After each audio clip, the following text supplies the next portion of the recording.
বেশিরভাগ সময় হলো র্যাব পুনর্গঠনের র্যাব এই পুনর্গঠন কিভাবে হবে, এটা এই নামে থাকবে কিনা, এই ড্রেস থাকবে কিনা, বা এই ফোর্স থাকবে কিনা, বা কিভাবে অর্গানাইজ হবে, এই জন্য আমরা একটা কমিটি করে দিয়েছি। এটা একজন উপদেষ্টার নেতৃত্বে একটা কমিটি করে দেওয়া হয়েছে এবং কয়েকটা বাহিনীর হেডদের এটা মেম্বার করে দেওয়া হয়েছে।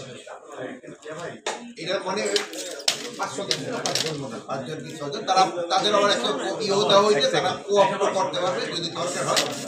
কোন উপদেষ্টার আমরা এটা জেল হাফিজের করে দেওয়া হয়েছে। তারপরে আমরা আরেকটা কমিটি দিয়ে করে দিয়ে দিচ্ছি খোদাবক্স ভাইয়ের নেতৃত্বে। ওটা বলতে পুলিশের হাতে যেন আর কোনো মরণাস্ত্র না থাকে, এইগুলি তাদের দিয়ে জমা দিয়ে দিতে হবে। কোনো মরণাস্ত্র পুলিশের হাতে থাকবে না, বাট এবি ব্যাটালিয়ানের হাতে থাকবে। এবি ব্যাটালিয়ানের কাজ কিন্তু অন্য পুলিশের থেকে একটু ডিফারেন্ট, তাদের হাতে থাকবে। আরেকটা হলো বলা হয়েছে গার্মেন্টস শ্রমিকদের বেতন ঈদের আগে পরিশোধ করে দিতে হবে। তাদের বৈধ দাবি মালিকরা অবশ্যই পরিশোধ করতে হবে। বৈধ যেটা দাবি, যেটার জন্য কাজ করতে তাদের পয়সা অবশ্যই দিতে হবে, বাট যেটা তাদের অবৈধ দাবি ওইটা কোনো অবস্থায় বরদাস্ত করা হবে।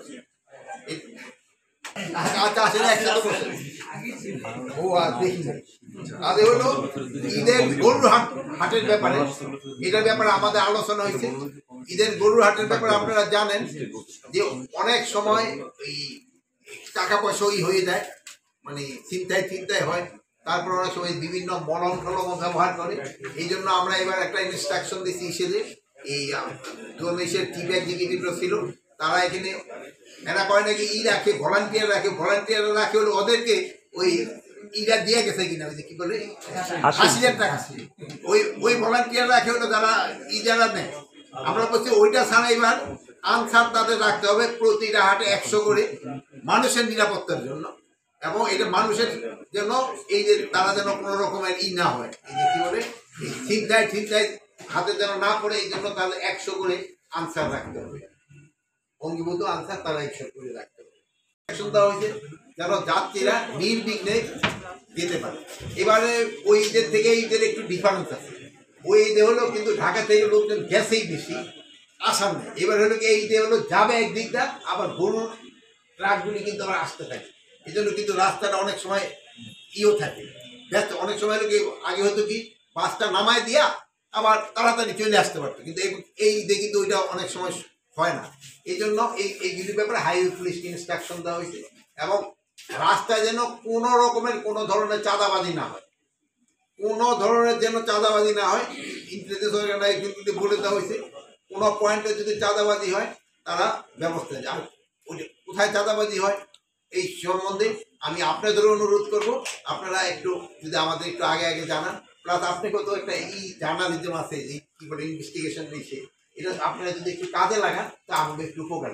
এই পয়েন্টটা ছিল আমাদের যে ইন্ডিয়া কিন্তু আমাদের বেশ কিছু পুশ ইন করছে এই জায়গায়। এর ভিতরে আমাদের বাংলাদেশি নাগরিকই বেশি, তাছাড়া আবার কিছু অন্য ইস্যুও রয়ে গেছে।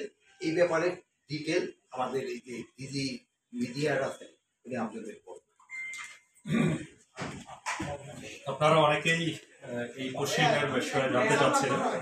মূলত এই গত 7ই মে রাতের বেলা, 7ই মে এবং 8ই মে এই 2 দিনে 202 জনকে আমরা পেয়েছি, যাদেরকে এই বিএসএফ বিভিন্ন কর্নারে পুশিং করেছে, এবং এমন জায়গায় যে জায়গায় জনগণ নেই, জনবসতি নেই, সেরকম জায়গায়। এবং আপনারা জানেন যে সীমান্তের প্রত্যেকটি স্পট তো ফিজিক্যালি অকুপাই করে রাখা যায় না, তো যে জায়গা থেকে ছিল না এরকম সুযোগে পড়েছে।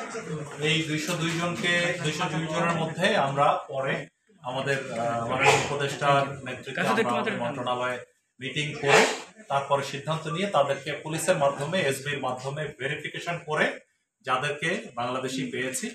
অ্যাকচুয়ালি এরা গত 2-3 বছর থেকে শুরু করে অতীতে 20-25 বছর আগে বিভিন্ন সময় নানান কাজে ভারতে গিয়েছিল। তবে তাদের মধ্যে তাদের সন্তানাদিও আছে যারা অনেক আগে গিয়েছিল। এইসব সন্তানাদি কিন্তু তারা ভারতের আধার কার্ড বা অন্যান্য ডকুমেন্টস পেয়েছিল, বাট পুলিশ বা বিএসএফ তাদের এগুলো রেখে দিয়ে তারপরে পুশিং করেছে। তো যাই হোক, এরপরে যেটা যাদেরকে বাংলাদেশি পাওয়া গেছে তাদেরকে প্রশাসনের মাধ্যমে তাদের নিজ নিজ এলাকায় প্রত্যাবর্তনের বিষয়টি প্রক্রিয়াধীন আছে। আবার এর মধ্যে 39 জন রোহিঙ্গা পাওয়া গেছে। এই রোহিঙ্গা যারা আমাদের এফডিএমএন ক্যাম্পে বিভিন্ন সময় রেজিস্টার্ড ছিল, কোনোভাবে ওরা পালিয়েছে ওইদিকে, তো তাদেরকে আমরা ওই এফডিএমএন ক্যাম্পে আমাদের RRRC আর UNHCR এর মাধ্যমে তাদেরকে ক্যাম্পে ফেরত পাঠিয়েছি।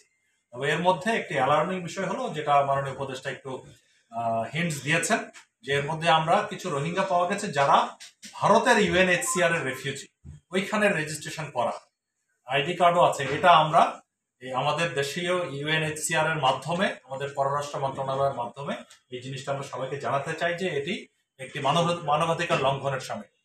যে দেশের রেফিউজি সেখানেই তো ওখানে রাখা দরকার ছিল, যে তাদেরকে আমাদের আইডি কার্ড আছে, এবং আইডি কার্ডটা আমি আপনাদেরকে একটু, তারা যদি ক্লোজলি কেউ ছবি তুলেন এটা দেখতে পারেন যে এখানে আমরা 5 জন পেয়েছি। হ্যাঁ, একটা দেখাচ্ছি আমি, এই 5 জনের একটা দেখাচ্ছি এখানে। এই যে তার UNHCR, আপনারা ক্লোজ করলে, জুম ইন করলে দেখতে পাবেন UNHCR IN মানে ইন্ডিয়া, সেখানে রেজিস্ট্রেশন করা।